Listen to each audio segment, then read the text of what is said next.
खुलुमबाय बड' लेटेस्ट आपडेटआव बयखौबो बरायबाय। रादाबखौ फरायदों आं प्रमद खाख्लारिया। गिबि रादाबाव दङ बिसायख'थिनि सिगां गिबि मन्थ्रि डक्टर हेमन्त बिश्व शर्माया बिजेपिआ खुंथाय गोहोआव फैब्ला रायजोआव बेरेखा जेंनाखौ सुस्रांनो 1 लाख साख्रि होनायनि खोथा होनाय बादिनो फिन आरोबाव गासै 32,000निबो बांसिन साख्रि होनायनि खोथा होबाय।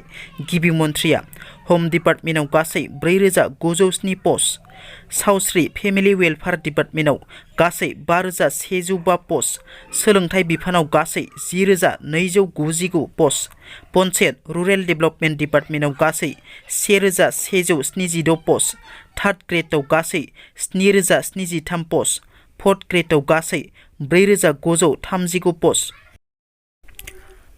करिमगंज पुलिसनि गेदेर जाफुंसारनाय ड्राग्सनि बेरेखा अभियान सालायनायाव पुलिसा कोटि रांनि ड्राग्स बोखांनो मोनो। मिजोराम फारसेनिफ्राय फैनाय गंसे कारनिफ्राय बदरपुर पुलिसा 1 लाख याबा टेब्लेटजों लोगोसे 3 लाइमोनफोरखौ हमनो हायो। हमजानाय 3 लाइमोनफोरखौ हासान आली, खासरुल इस्लाम आरो रनजुल हुसैन होननानै सिनायथिनाय जादों। हमनो मोननाय ड्राग्सनि बेसेना कोटि रांनि जागोन होननानै मिथिनो मोननाय जादों। 4 नं उदालगुरि लकसभा बियाब दानांगौनि दाबियाव गरेस्वर सुवागपुराव बिपिएफनि मैखोम बेरेखा हानजा सुरनाय।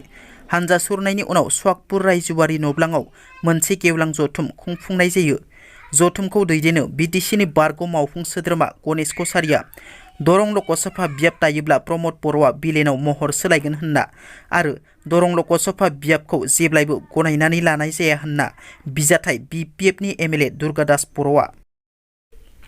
बाक्सायाव सासे 9 बोसोर हिन्जावसानि लंथं भिडिअ खालामना हमजादों लांसुनिया सेंग्राया। बाक्सा जिल्लानि टकनखातायाव जादों बे मुगैथाव जाथाया।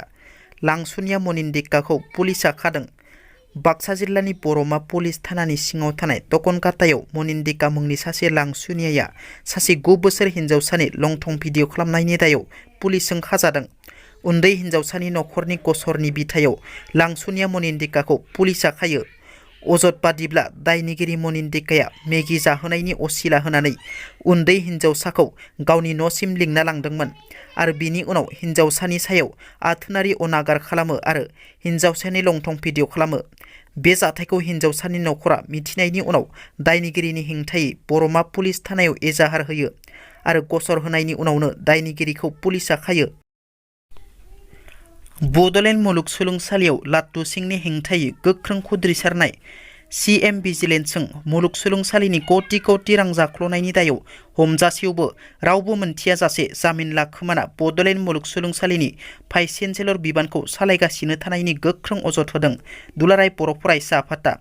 बेजों लोगोसे बेबादि फरायसाफोरनि इयुन आरो केरियारजों गेलेग्रा रां जाख्ल'ग्रा भाइस चेन्सेलरखौ बर' हारिनि थैजों सोरजिजानाय बड'लेण्ड मुलुगसोलोंसालियाव नाङा, बिनि सायाव गोख्रों राहा लानांगौनि दुलाराय बर' फरायसा आफादनि गोख्रों दाबि।